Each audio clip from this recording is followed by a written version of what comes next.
본 방송에서 제공하는 투자 정보는 투자 판단에 대한 조언입니다. 방송에서 제공하는 주식의 가치, 가격 상승 및 하락에 대해서는 방송사에서 보장하지 않습니다. 전문가님, 네. 많은 분들이 ETF에 대해서 관심이 굉장히 많습니다. 네. 잘 모르는 저 같아도 일단 뭔가 리스키하지 않고 그리고 뭔가 좀 더 편할 것 같고 이런 생각이 들거든요. 그런데 아직도 ETF가 뭔지 모르시는 분들도 많으시고요. 뭔지는 알아도 이걸 잘하는 방법에 대해서는 조금 생소하신 분들도 있으실 것 같아요. 그런 분들을 위해서 오늘 강의 준비했다라는 얘기 들었는데 네. 한번 해주실 수 있으실까요? 일단 ETF를 사실 여러분들이 ETF만 잘하셔도 주식 투자에서 일단 상당한 수익을 올릴 수가 있습니다. 내가 한 1년에 그래도 한 뭐 30%, 40%? 그 정도가 내 목표다라는 부분이 되게 어려워 보이지만 사실 ETF만 잘 하더라도 제가 보기에 충분히 가능하다라고 저는 생각을 하고 있는데요. 일단 우리나라에 지금 개인 투자자가 지금 1,400만의 개인 투자자가 있는데 개인 투자자의 꿈, 뭐 고급 주택을 사야지 혹은 뭐 좋은 외제차를 사야지라는 뭐 그런 부분도 있지만 의외로 개인 투자자분들이 많이 원하시는 부분이 원금 복구를 갖다가 빨리 해야겠다라고 하는 분들이 많으시더라고요. 그만큼 계좌가 의외로 특히 이제 올해 좀 시장이 국내 증시만 별로 좀 안 좋지 않았습니까? 그러다 보니까 손해를 갖다가 보고 있는 분들이 많더라고요. 그래서 일단 뭐 고급차도 좋지만 일단은 좀 원금 복구를 해야겠다. 그런데 주식 투자가 왜 안 될까라는 부분에 대해서 많은 분들이 이유로 갖다가 보면 이제 이런 부분인 것 같아요. 너무 많은 투자 옵션이 있는 것 같아요.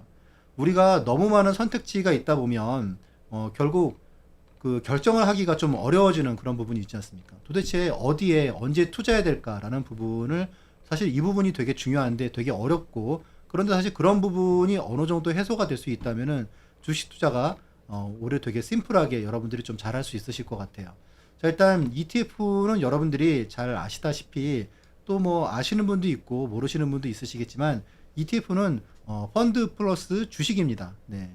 그래서 여러분들 지금 이제 이 창에 보시다시피 지금 여기서 보시는 지금 이제 왼쪽 부분이 일단 ETF 조선주 ETF인데 결국 지금 이 내용을 갖다가 여러분들 지금 보시면 여기서 지금 요게 지금 ETF 창이에요. ETF 현재가 창.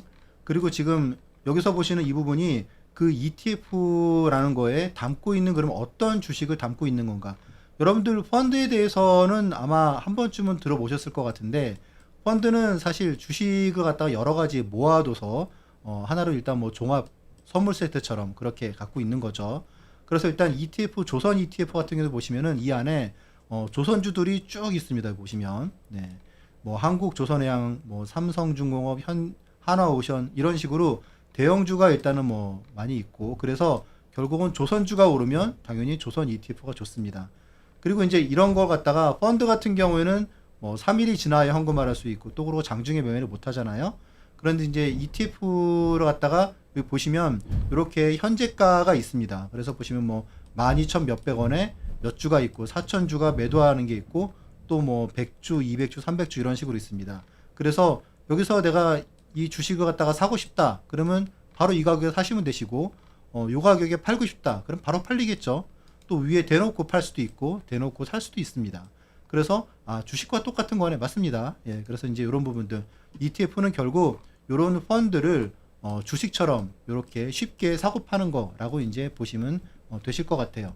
자, 그럼 이제 ETF의 일단 성공을 하려면 어떻게 해야 되느냐? 일단 ETF의 특성을 가장 먼저 아셔야 되는데, 자, 특성 일단 보시면 지수에 투자하는 거죠. 예, 업종에 투자하는 겁니다. 그래서 개별 종목에 대해서 리스크가 없어요. 이게 사실 되게 중요한 부분이죠. 예. 아니 뭐 이렇게 주식들 좋은데 내 주식만 유독 빠진다라고 하는 게 없는 거죠, 그렇죠? 예, 그래서 일단 업종을 보면 되고 지수를 보면 된다.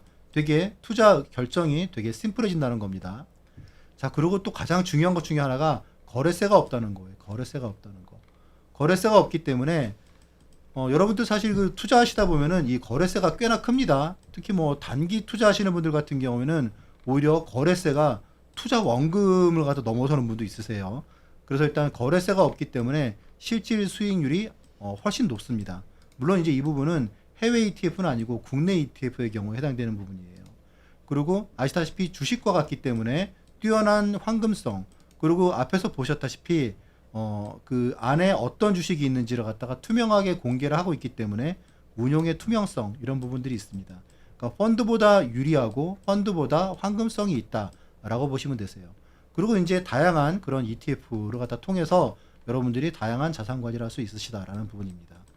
자, 뭐 일단 뭐 2배, 3배 우리가 이제 흔히 알고 있는 레버리지도 있고, 미국 같은 경우는 4배짜리도 있어요. 지금 이제 서학 개미들, 이제 그 미국 주식에 투자하시는 분들은 반도체 3배, 또 혹은 뭐 이제 어떤 분들은 테슬라 3배 이렇게 투자하는 분도 있으시더라고요.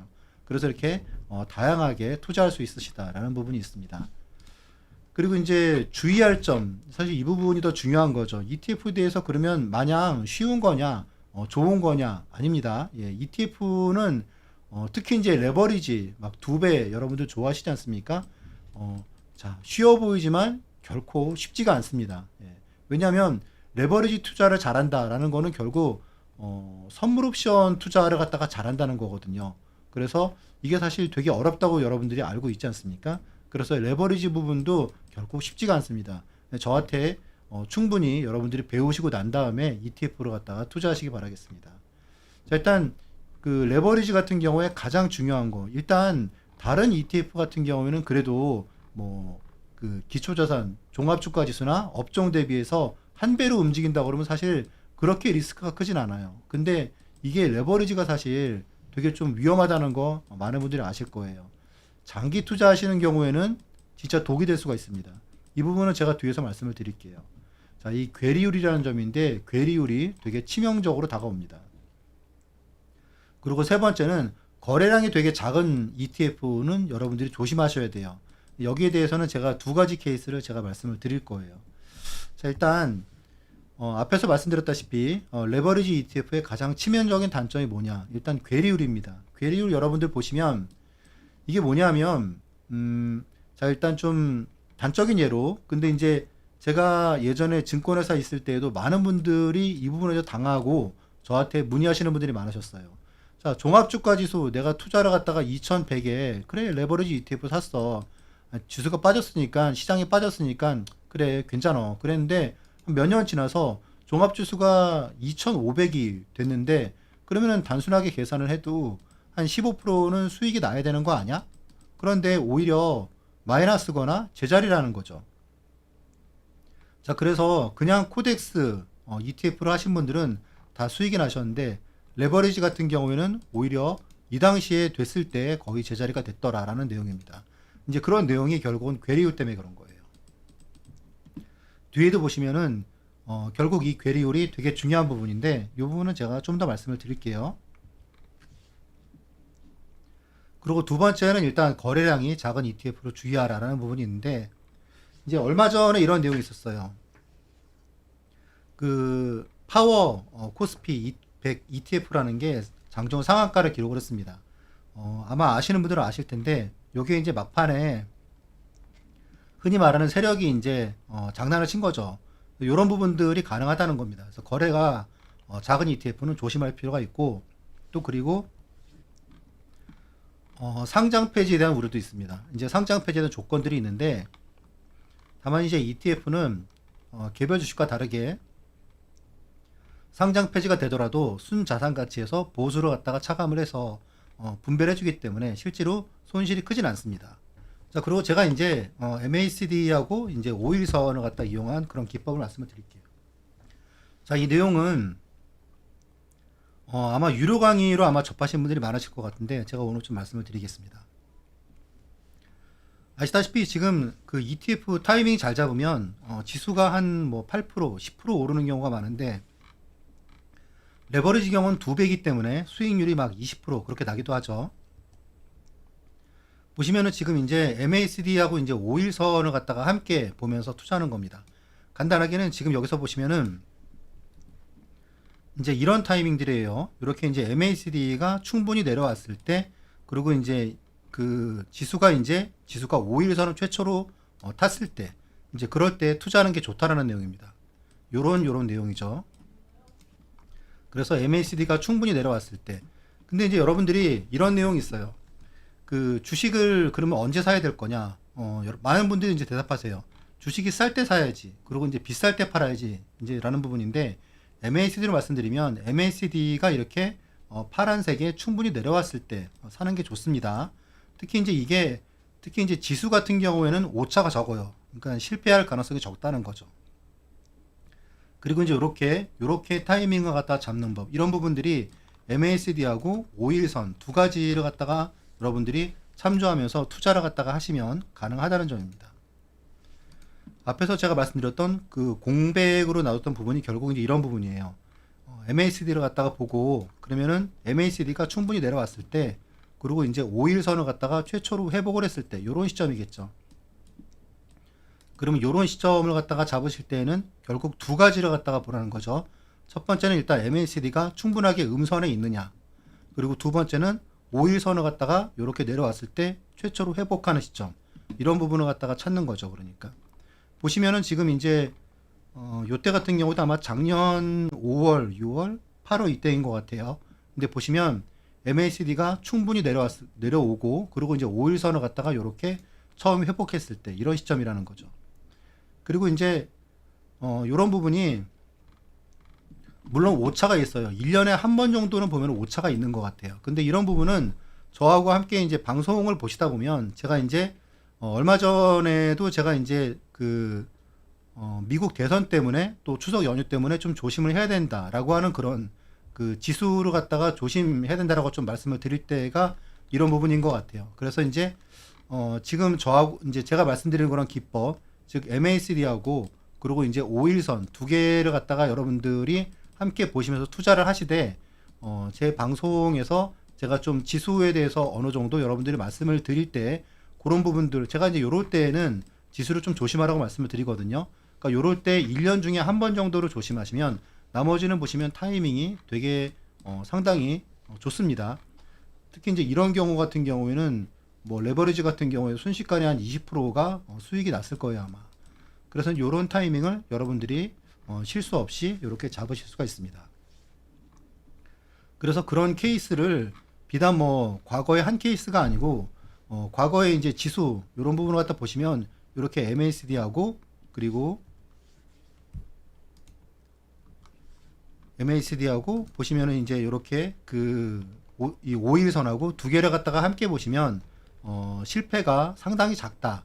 그러니까 1년 중에 한 번 정도를 갖다가 제외하고는 거의 대부분 다 성공을 갖다가 하는 경우를 여러분들이 볼 수 있습니다. 그래서 여러분들이 일단 주목하셔야 될 부분, 지수가 급락하는 상태에서 최초로 5일선을 갖다가 회복을 했을 때는 내가 무슨 주식을 살까라는 부분을 갖다가 고민하시는 것보다 일단 그래 ETF로 갖다가 먼저 좀 사놔야겠다 계좌에 그러시는 게 되게 좋은 전략입니다. 자, 그리고 그러면 이제 미국 ETF 같은 경우에는 사실 이렇게 내려오는 경우가 별로 없어요. 그러면 이제 미국 ETF 같은 경우에는 이평선을 갖다가 5일선보다 이렇게 22일선을 갖다가 좀 적용을 해보시는 것도 방법 중에 하나입니다. 그래서 그런 내용도 여러분들이 참고를 해보시면 되실 것 같고요. 자, ETF 투자에 성공하는 법 앞에서 말씀드렸다시피 MACD 오실레이터하고 그리고 이제 5일선 두 가지를 갖다가 보는 그런 매매 기법을 여러분들이 꼭 기억하시면은 앞으로 투자하실 때 큰 도움을 받으실 수가 있습니다. 말씀드리는 이제 요런 부분들 특히 이제 MACD 오실레이터를 갖다가 내가 그럼 어떻게 봐야 되느냐라는 부분은 제가 이제 이 기법 설명하는 그 USB 자료 있지 않습니까? 거기에 보시면은 이 MACD 오실레이터를 갖다가 아주 자세히 중요한 부분을 갖다가 담아두고 있으니까 그런 내용들을 갖다 꼭 보시면 되실 것 같아요. 그리고 가격 분할과 시간 분할 말씀을 드리는데 이제 이런 내용이 있습니다. 이렇게 여러분들 아시다시피 주식이 이렇게 막 내려갈 때 있지 않습니까? 지수가 내려갈 때 그러면은 내가 어떤 ETF를 갖다가 봤는데 한 11,000원에 봤어요.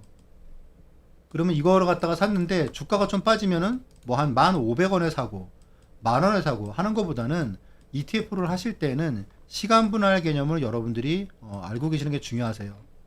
예를 들면 이렇게 지수가 급락할 때 있지 않습니까? 이럴 때는 한 내가 일주일에 한 번 정도 사겠다 라고 하는 게 시간 분할이거든요. 주에 1회 이런 거죠.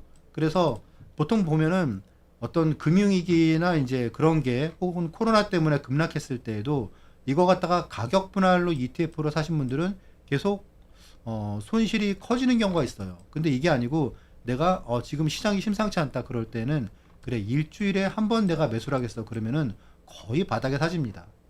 또 그리고 반대로 시장이 막 급등하고 있을 때도 마찬가지예요. 내가 빨리빨리 팔아야겠어 가격 대비해서 그런 게 아니고 일주일에 내가 한 번 매도 타이밍 갖다가 보고 또 그리고 그 다음 주에 팔겠어라고 그러면은 상당히 좋은 가격에 팔 수가 있습니다. 이런 내용들 그래서 ETF 경우에는 가격 분할도 그렇지만 시간 분할이 되게 중요하다는 부분을 여러분들이 이해하고 있으시면 되게 좋을 것 같아요. 그리고 이제 ETF의 특성에 따라서 아까 말씀드렸다시피 이제 뭐 미국 그런 ETF는 어떻게 하는 게 좋을지라는 부분은 이동평균선과 MACD를 갖다가 설정하는 부분을 갖다가 그 어떤 기법 자료 이제 뒤에서 계속 말씀을 드리겠지만 이런 내용을 보시면서 여러분들이 접근하시면 되게 도움이 될 것 같습니다. 자, 그리고 이제 제가 이제 여러분들께 그 관심 ETF 이런 부분들은 여러분들이 검증이 된 ETF들 있지 않습니까? 지수 ETF는 저 같은 경우에는 이제 관심 종목으로 이런 ETF들을 갖다가 보고 있습니다. 근데 이런 거는 여러분들이 제 관심 종목을 여러분들도 HTS에 등록을 해두시면 상당히 좀 좋으실 것 같아요. 뭐 지수는 뭘 봐야 되고 거시경제는 뭘 봐야 되고 그리고 이제 업종 같은 경우에는 이제 사실 거래량이 어느 정도 받쳐주면서 그래도 가장 좀 낫더라 하는 ETF가 여기 보시면 이런 거고요. 요걸 갖다가 한눈에 보시면은 지금 어떤 업종이 움직이는지를 여러분들이 한눈에 보시기가 편하십니다. 이런 부분도 여러분들이 관심 종목에 꼭 설정을 해두고 보시기 바라겠습니다.